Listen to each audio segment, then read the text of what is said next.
Hi guys, so kakatapos ko nung manood ng bagong video ni Sabit Sophia, tsaka nakakaiyak.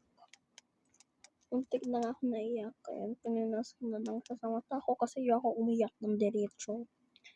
Ayan,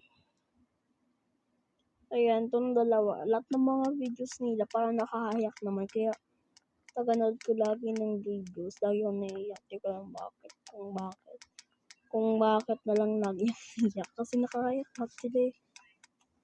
Nakakahiyak. Huwag naman kasi ganun guys, parang nakakaiyak.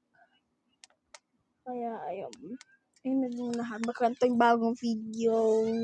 Panoorin na galing yung kala Sabit Sophia kasi for the whole. Paborito ko sila, lagi ko sila pinapanood kasi paborito ko sila panoorin lagi. Sila yung idol ko. Sila yung lagi gusto ko lagi pinapanood.